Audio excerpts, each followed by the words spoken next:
And it's time again for Around Town State Fair Edition. That's right. Gates will be opening this morning at 10 a.m. and we're getting you prepared for the food, the fun, and of course the heat. So we're going to go ahead and bring in ABC 10's Rob Carlmark. He's live at Cal Expo to tell us about how we can stay cool. Hey Rob, is Marcus Allen still by that fan? Marcus Allen has now left the fan. He's going to be talking about food later on, so he's certainly getting prepared for that because that's always one of the best parts of the California State Fair is the food, so he's got that covered.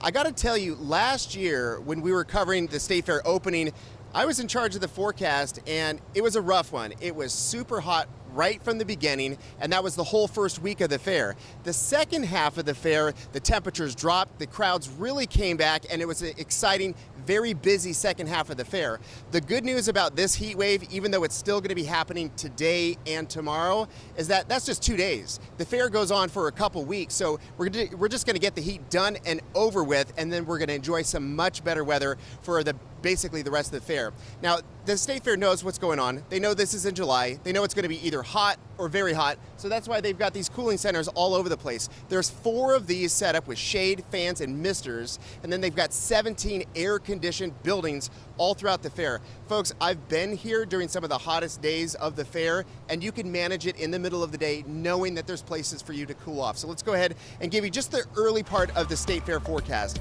Now, first of all, it is going to be a hot start. Today, we're talking about 110 degrees. Brendan earlier was talking about 112 degrees. So we're going to give you a range of temperatures. It's either going to be 110 or 112. Either way, it's going to be hot. But that's only during the hottest part of the day. As we all know, once the sun goes down, it's a way different deal. In fact, a lot of people just wait for the sun to go down because the lights are up, the rides are going. It's just a different vibe and a different feeling. So that's going to be something we can all look forward to later on today.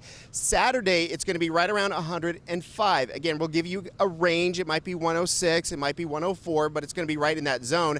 But then we're going to get the Delta breeze, our good old friend who saves us, because after that, we're going to be on Sunday in somewhere in the mid-90s, and that's going to be the case for the rest of the week. So yes, it's going to be a hot start to the fair, but remember, it's sort of like the trick with Disneyland. If the weather is not great for Disneyland, if it's raining or cloudy or overcast or cold, that's when you go. So if you can handle the heat, knowing that they have cooling stations and shade all over the place, you might be able to get here, enjoy the first day of the fair with somewhat less crowds, because folks, as the weather gets better and better, you're going to see more and more people coming out to the State Fair. So we've